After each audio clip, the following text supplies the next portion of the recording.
بسم اللہ الرحمن الرحیم الحمد للہ رب العالمین والصلاة والسلام علی سید المرسلین وعلی آلہ واصحابہ اجمعین اما بعد۔ آج ہم ایک اور اختلافی مسئلہ بیان کر رہے ہیں، وہ ہے قراءت خلف الامام، امام کے پیچھے قراءت کا مسئلہ، یعنی نماز میں مقتدی پیچھے نماز پڑھنے والا امام پیچھے سورۃ فاتحہ اور قراءت کرے یا نہ کرے۔ پہلا موقف احناف کا مذہب ہے، ہم بیان کریں گے احناف کا مذہب۔ احناف کے نزدیک مقتدی کو امام کے پیچھے قراءت نہیں کرنی چاہیے، نہ جہری بلند آواز والی نمازوں میں اور نہ ہی سری آہستہ آواز والی نمازوں میں۔ احناف کے لیے دلائل کیا ہے؟ احناف کے چند دلائل ہم پیش کریں گے۔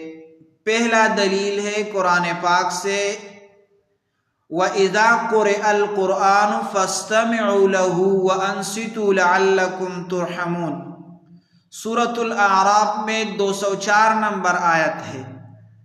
اللہ تعالیٰ فرماتے ہیں، اور جب قرآن پڑھا جائے تو اس کو غور سے سنو اور خاموش رہو تاکہ تم پر رحم کیا جائے۔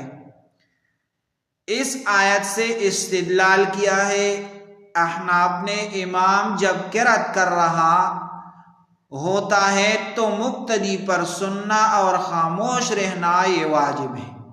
اگر وہ خود قراءت کرے تو آیت کے خلاف ہوگا۔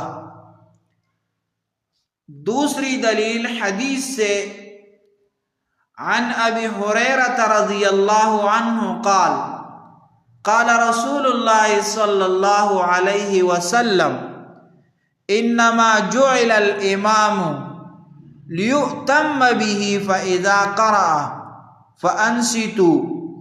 یہ روایت مسلم شریف میں ہے، 404 نمبر حدیث ہے۔ ترجمہ یہ، امام اس لیے بنایا گیا ہے کہ اس کی پیروی کی جائے، جب وہ قراءت کرے تو تم خاموش رہو۔ دیگر احادیث بھی ہے۔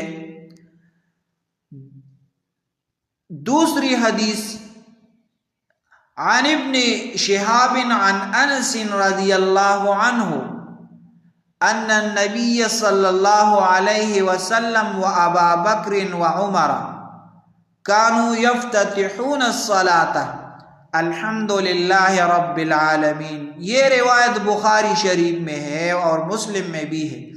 بخاری میں 743 نمبر حدیث ہے اور مسلم میں 598 نمبر حدیث ہے۔ اس سے استدلال کیا ہے، نبی علیہ السلام اور خلفائے راشدین نماز میں صرف امام کی قراءت کرتے تھے، مقتدی کی قراءت کا ذکر نہیں۔ آثار صحابہ سے یہ بھی ثابت ہیں۔ حضرت عبداللہ ابن مسعود رضی اللہ تعالیٰ عنہ فرماتے ہیں، من کان لہ امام فقراءۃ الامام لہ قراءۃ۔ یہ روایت سنن ابن ماجہ میں 850 نمبر حدیث ہے اور اسی طرح دارقطنی میں بھی ہے۔ اس کا معنی ہے جس کا امام ہو اس کے لیے امام کی قراءت ہی کافی ہے۔ تو خلاصہ یہ ہوا کہ نماز میں امام کے پیچھے مقتدی کے لیے قراءت نہیں ہے۔ احناف کا یہ مذہب ہے۔ اب ہم دوسرا مذہب بیان کریں گے اہل حدیث کا۔ اہل حدیث کے نزدیک ہر نمازی پر سورۃ فاتحہ پڑھنا واجب ہے، خواہ وہ امام ہو یا مقتدی۔ جہری نماز ہو یا سری ہو۔ اس کے لیے دلائل کیا ہے؟ دلیل نمبر 1 قرآن پاک سے، قال اللہ تعالی فَاقْرَؤُوا مَا تَيَسَّرَ مِنَ الْقُرْآنِ، ترجمہ یہ ہے سورۃ مزمل 20 نمبر آیت ہے، قرآن اس کا ترجمہ ہے قرآن میں سے جو آسان ہو پڑھ لو۔ یہ آیت عام ہے، مقتدی بھی اس کے تحت شامل ہے۔ یہ پہلا دلیل ہے۔ دوسرا دلیل حدیث سے ہے، عن عبادہ بن صامت رضی اللہ عنہ قال قال رسول اللہ صلی اللہ علیہ وسلم لا صلاة لمن لم يقرأ بفاتحة الکتاب۔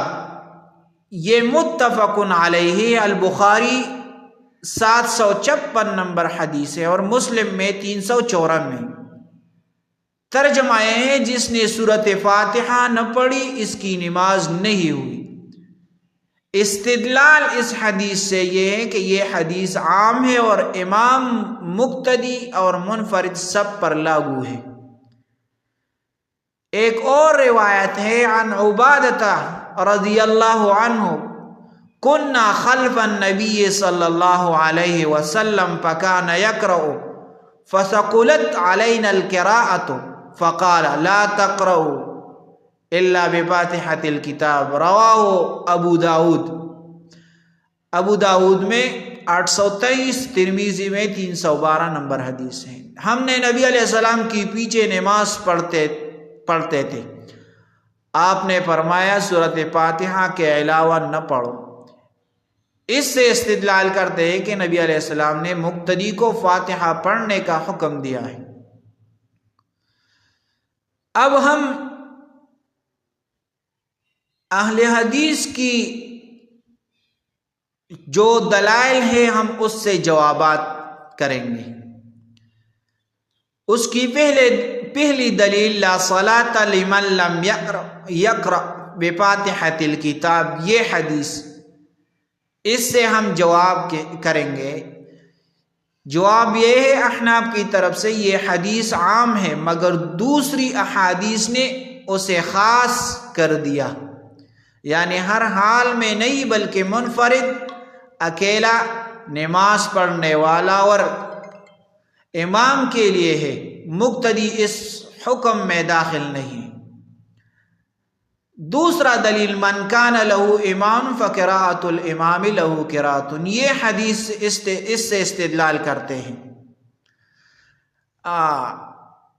یہ حدیث اگرچہ بعض محدثین کی نزدیک سنداً ضعیف ہے مگر متعدد اسانید سے روایت ہوئی اور عمل امت سے تقویت پائی۔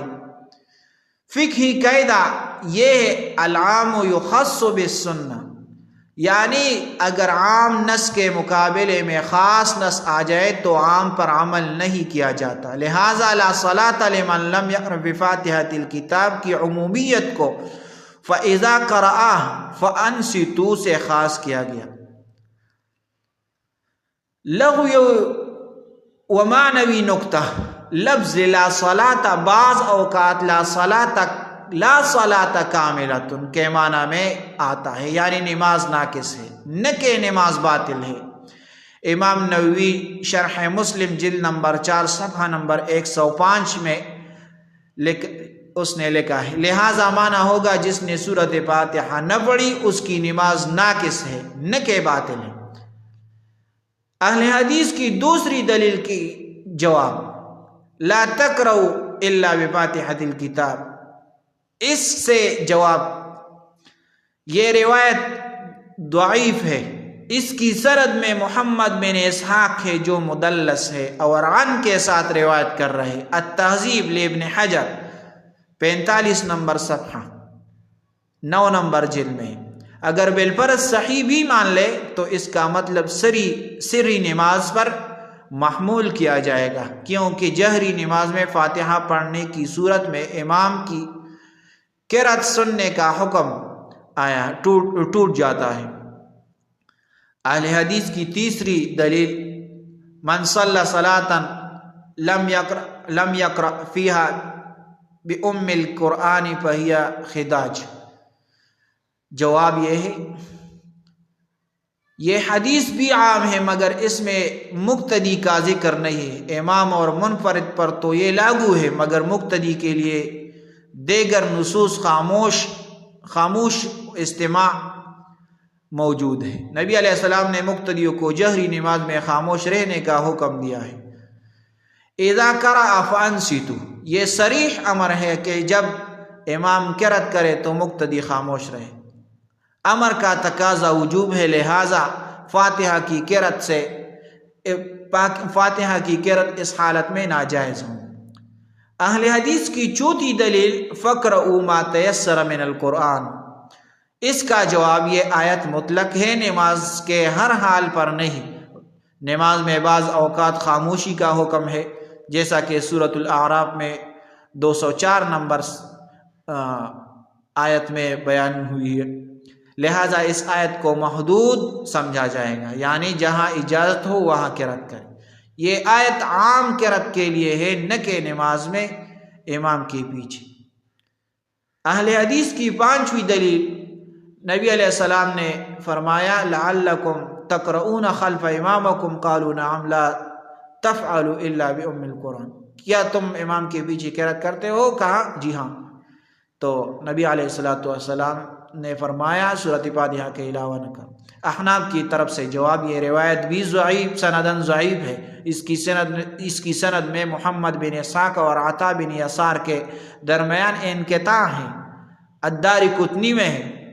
اگر بالفرض صحیح مان لے تو یہ تعارض نصوص کے باب میں ہے، اس حدیث سے فَإِذَا قَرَأَ فَأَنصِتُوا سے جمع کیا جائے گا، یعنی جہری نماز میں خاموشی سے، سری نماز میں فاتحہ۔